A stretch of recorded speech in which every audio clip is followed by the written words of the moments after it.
Welcome to our how to skim plaster video.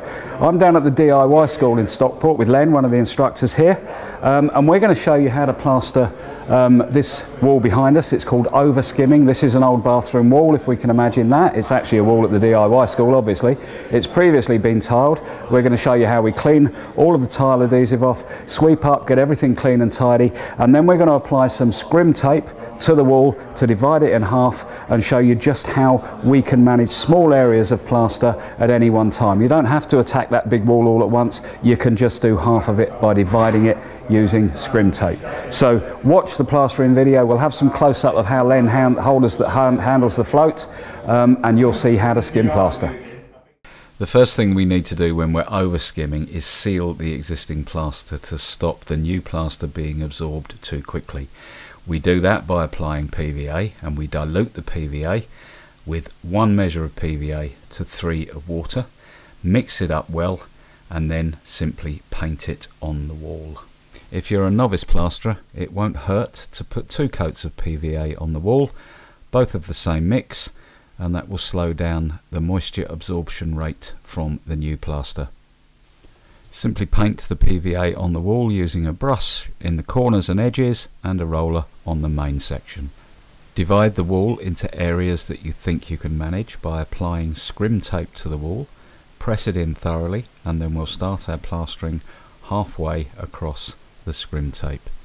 We're using multi-finish plaster, and we've got a nice mixing area with lots of clean water. Open a bag of plaster, test for lumps in case it's got damp, and then add the plaster to the water in the bucket a bit at a time. Grab your paddle and start mixing. Mixing should take around about 6 minutes for a bucket of plaster to make sure all of the lumps are gone and all of the air is out of the plaster. Keep adding the plaster until you get the consistency you like. Our guys are used to this and their hands are like leather, but please wear latex gloves when you're mixing and plastering.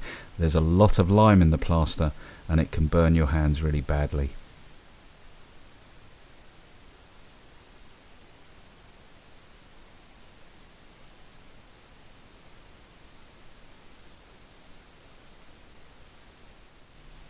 Take your float and your hawk, make sure they're absolutely clean, and damp them down.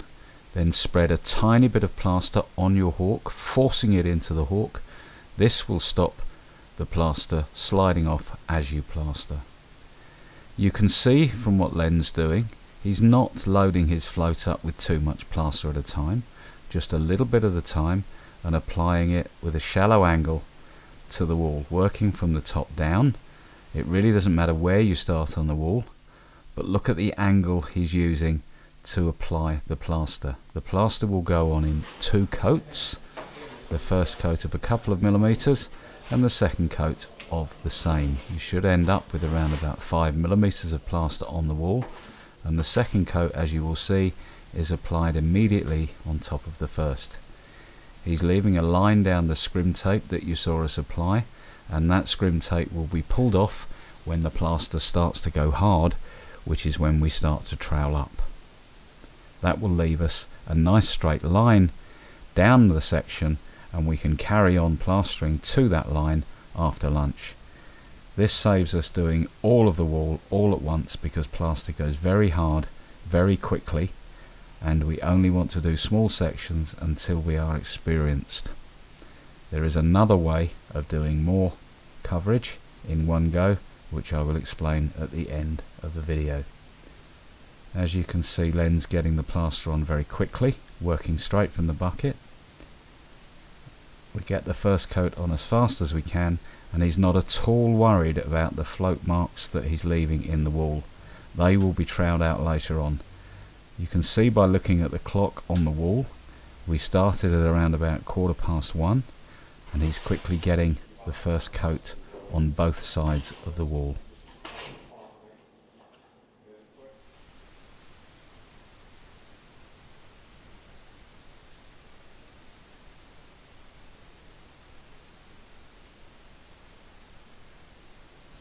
Most novice plasterers get into trouble because they spend ages trying to get rid of those float marks on the wall, as soon as the plaster is on.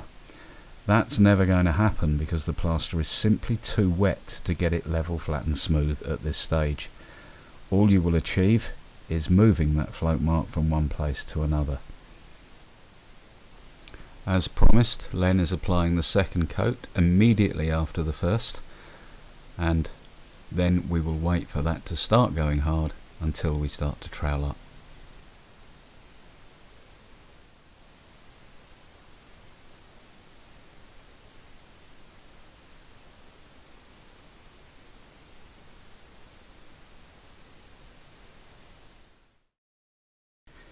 We've waited 10 minutes and we do something called the fingerprint test. We push our fingers into the wall, and when there's enough resistance to stop us getting back to the original plasterboard, we know we're ready for the first trowel up.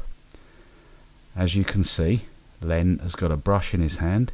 He's keeping the float wet as he trowels up, and it's not until this point that the float marks start to disappear.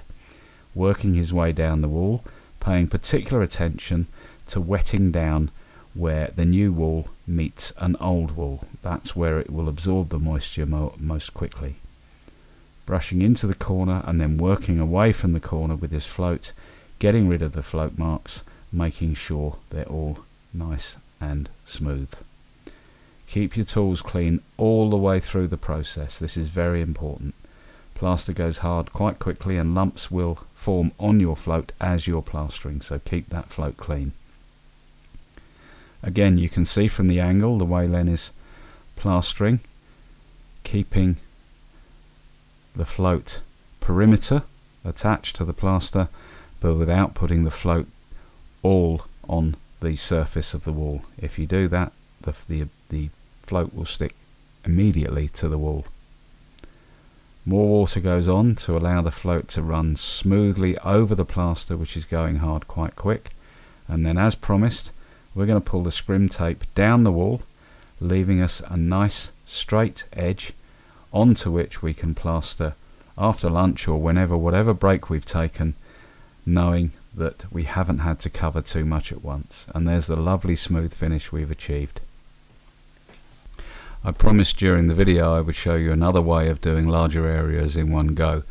As you saw from the video, we have about 30 minutes in total to start and complete the wall that we've just done. We can turn that 30 minutes into about an hour and 15 minutes simply by adding something called extra time plaster retarder. It's added to the water before we start mixing the skim plaster. We then mix the skim plaster as normal, but the extra time retards the plaster by about an hour per bag. It's fantastic for novice plasterers. It works brilliantly.